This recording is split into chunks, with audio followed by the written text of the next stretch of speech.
traders. This is Rob Reinhold. It is November already. Cannot believe it. But look, the market is turning out to be a good market, so let's jump into it. Let's go ahead and break down the week and take a look at all the numbers here. So we talked last week about how the market was in free fall, and we had gone through all the levels that the market was falling through. We talked about 4220. We talked about 4170. We said, okay, 4100 looks like the next level. We're likely to have a bounce there, but it's likely only a bear rally. That's what the technicals were saying. Now, I have been talking, and you guys have been listening to me, that I thought the market downtrend was going to be done on October 15th because seasonality patterns, September 1st to October 15th, is the weakest part of the year. I thought we were going to have a bounce. And we bounced on September 15th, or like around September 5th or 6th, and then we rolled over terribly. And at that time I said, I feel bullish, but I can't actually trade bullish until the markets tell me technically that that's the point. And it was a good thing because the markets rolled right back over and we made new lows. And my account actually went up because I followed the technicals. Same thing here. We reached 4,100. We had a massive, massive rally. Markets went up like 6% in a week. That's a huge week. We're right at those levels again where are we going to roll over and die, or was that the bottom? Now look, I'm going to be very blunt. I think that was the bottom. But look, I said that a couple weeks ago, and I was flat out wrong. I'm not going to take any action until we see the technicals confirm. We did have an FOMC meeting this week. They left rates unchanged. And they gave us, I'm going to call it a hawkish pause. Basically saying, hey, we're likely done here.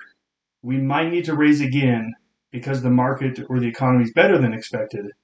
But we're going to pause here for the moment. The market liked that. We're going to take a look at both the bond yields and we'll take a look at the dollar as well.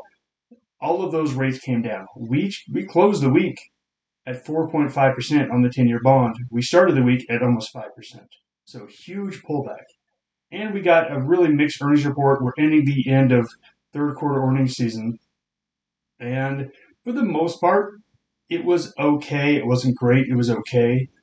That's enough for a market that has sold off substantially to rally on. Now, I don't want to go through like all the news this week because we had so much news. This was a crazy week. The first week of every month, we've always got all the stuff. But let's take a look at a couple of them. The manufacturing numbers were pretty lousy. So Chicago PMI, ISM, they were lousy. Everything was bad. And even on Friday, we got ISM services. It was lousy. But look at all the other reports we got. Job openings, higher than expected. We got non-farm payrolls, lower than expected, but still pretty strong. This is exactly what the Fed wants to see. They want to see a mixed economy where employment stays strong, where other things weaken.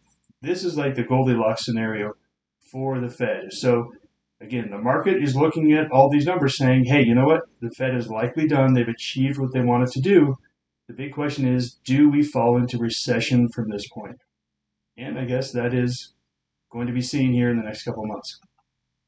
Before we jump into all the other stuff, let's take a look at the trades we talked about last week.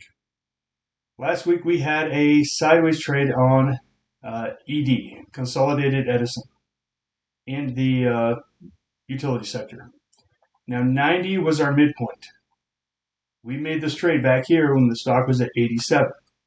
And we said, hey, we think this is going to creep up to 90, and that is going to be our max gain point at 90. Now look, this trade is all the way out till November. Monthly options expiration, November 18th. And, 17th. But all of a sudden, we're there. We're right there at 90. So look, this trade is positive. It had a nice move, but we kind of wanted it to get there a little bit longer. So I'm still holding it. This trade looks great, looks fantastic. ED on the sideways side. We also had a bullish trade on Verizon, and Verizon took off up 7.7% for the week.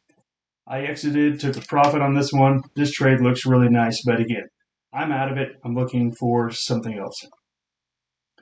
we took some short-term bears. If you remember, last week, we were like falling off the end of the cliff.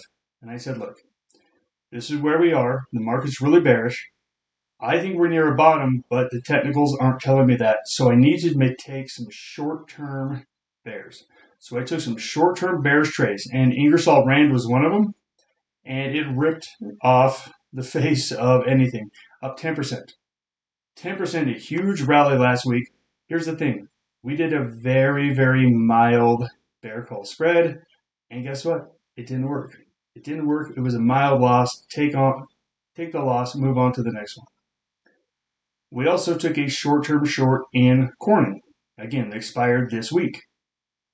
As long as it stayed below 27, we are going to have a decent gain here. As you can see here, Thursday and Friday, it popped up above. This is the max loss. Look, this was a mixed week. For any of you who were leaning to the bear side, it wasn't a great week. For any of you who were like I was, like, hey, you know what? I've got half bulls, half bears. I don't want to lean too far. It was a week that you didn't get hurt too bad. Again, that's just how we like to trade here at Maverick, to where, again, we're always ready for the unexpected. We're always taking bulls and bears in any market condition, fully understanding that, again, if the market keeps going, we might get a little drag, but if it reverses, we'll be just fine. So let's take a look at the numbers here. Did the market change from bearish to bullish? These are monster numbers here.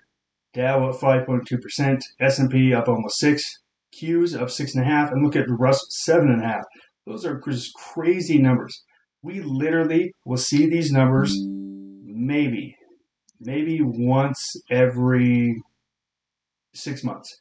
Twice a year is what we'll see these numbers. So here's a big question. Are these numbers going to stick? We don't know. That's why we are trading this. We take a look at the chart here. Take a look at where we were. This was Friday. Friday was ugly. Monday, Tuesday, Wednesday, Thursday, Friday. We're all the way back up to 50-day moving average. Here's the thing. We also did that in October. Are we going to turn back down and fall? Or are we going to maybe pull back and run higher? My opinion is we run higher, but guess what? That's a guess. I will not trade on that. I need confirmation. If we take a look at the Qs, they also cruised up above the 50-day moving average, but ran right into overhead resistance. Again, I can't take positions until I get a pullback and confirmation. I'm looking for pullback early this week. Monday, Tuesday, Wednesday, Thursday, Friday. I think we move up. I cannot be net bullish until that happens. I'm no longer bearish. All those trades rolled off, but yeah, I just cannot be bullish yet. Look, I feel bullish. I want to be bullish. I want to go out and take all these bullish trades. I can't do it. The technicals are telling me it's not ready yet. Here is the U.S. 10-year bond yield. As you can see, we bounced back, but look at Friday. Friday, we did not break and hold below our 50 MA. If these bond yields go back up, guess what? This stock market is going to struggle. It needs lower bond yields in order to move higher. So let's take a look at what's going to happen this week. We got this huge bounce off of 4,100. We closed at the upper trend lines. We closed at the upper ends of any again, bearishness. It's putting pressure on anyone who's bearish that, hey, they may be wrong. One of two things are going to happen. It's going to roll over and die, or it's going to hold its ground and move up. Seasonality patterns say that November, December are usually fairly strong months. I think we move higher. But like I said, I thought that 3 weeks ago, and I was wrong. Again, you don't need to trade it. Don't trade your opinion. Trade the charts.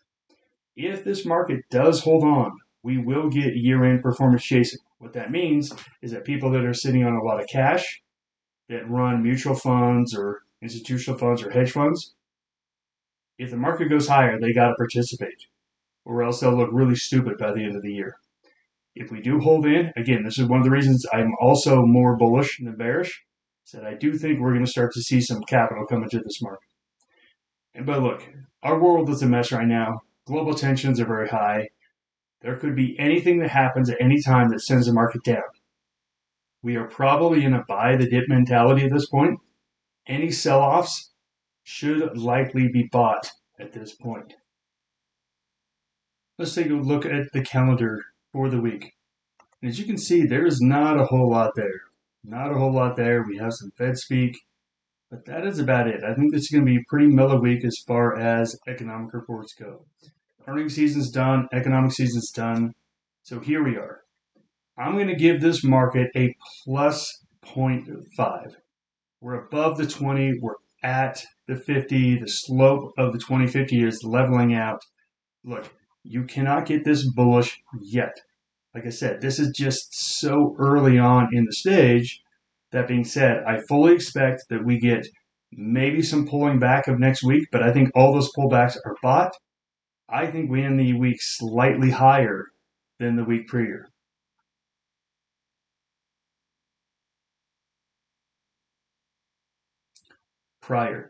Let's go ahead and break this market down sector by sector because look, everything got better, but we want to take a look at what got better faster than everything else.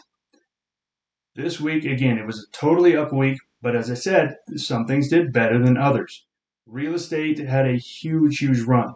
Why? Because real estate was one of the worst sectors going into this rally, especially because of interest rates going higher. So we saw a big run in real estate.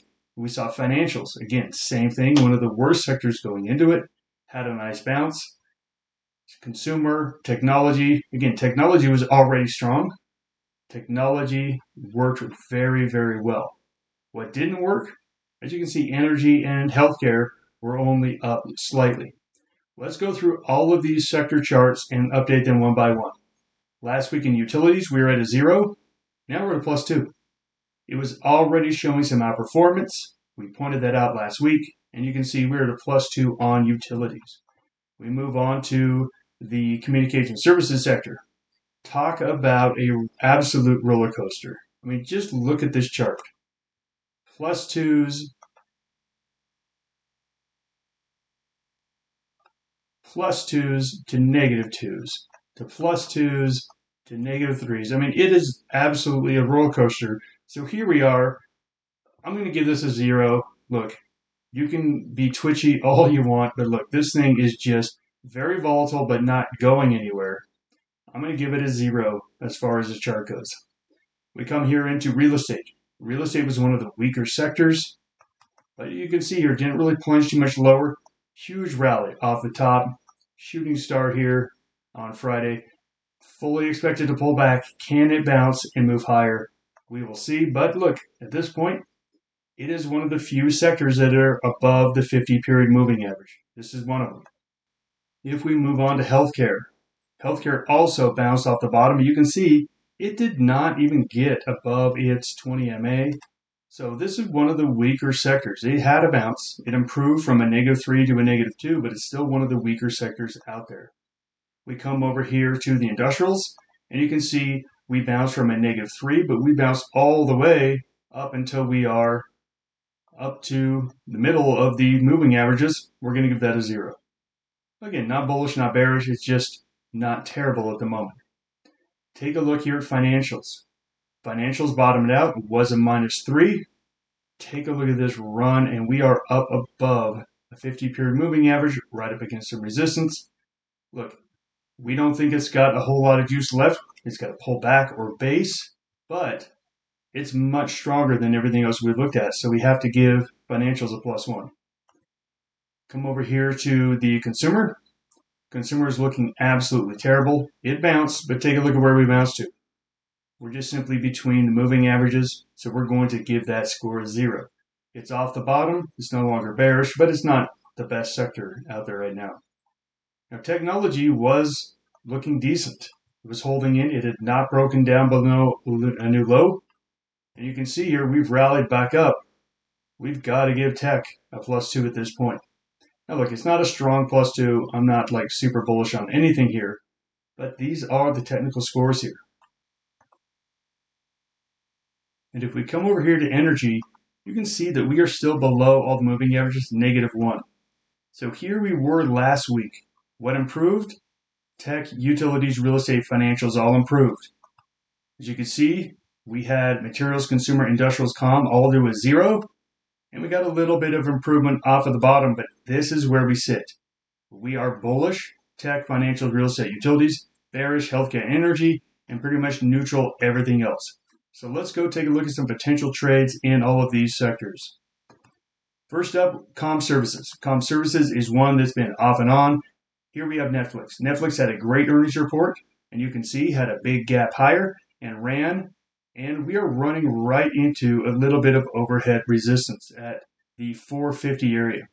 So the trade is 2-week trade, the 430, 440 bull call spread on Netflix. Next up, moving into the healthcare sector. The healthcare sector looks the worst. It's the most bearish. So I looked for stocks that had the worst performance over the last year, but had the largest rally over the past week. And here we have Teladoc. Teladoc was at 15. It rallied all the way up to 18. Do you realize that that is a 20% rally in 5 days? We got a nice shooting star.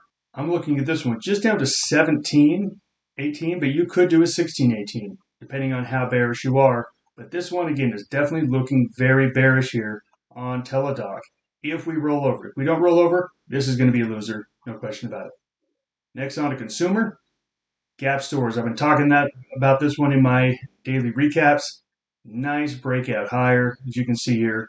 Just bullish price action. Someone forgot to tell the Gap that their clothes stink, and someone forgot to tell the Gap that there's a bear market because this thing's ripping higher. Now, I'm going to do a diagonal call spread. I'm doing 2 weeks out, the 12, and selling this week's the 14. So 12, 14 bear call spread. Diagonal call spread. As you can see here, I'm not looking for this thing to go any higher. I'm just looking for this thing to not go lower. If it does go higher, I'll make a little bit of money. If it stays here, I'm very happy with the trade. The last sector I want to go through, materials. Now, materials has been one of those sectors that's been so-so, but I've got a nice breakout here in AGI. I have never traded this stock before. AGI, it's a gold stock, and you can see a nice breakout to the upside above 13. So I'm looking for a 13-14 bull call spread going out 2 weeks on AGI. Now, that's all the trades I got for you. You guys know, as Mavericks, if you want to share some trades with other traders, log on to the website, log in, go to the forum. We'd love to see everyone working together. Let's go ahead and wrap this up here. I think we got a possible market bottom. We got that big plunge. We got the huge surge back. It's too early, though. Be patient. One of the most difficult things when I was a young trader was I saw these rallies and I wanted to jump on them immediately. Now, as I'm older and wiser, I say, hey, you know what? I'll allocate some. But look, if it's a bull market that's starting, it's going to last 3 or 4 months. I got plenty of time to grab whatever money I need out of it. I'm just going to wait and make sure that I get all the technicals in place. So just be patient. It's likely happening, but we will know much better in a week or two where the market is likely to go for the end of the year. Everyone have a great weekend. Bye.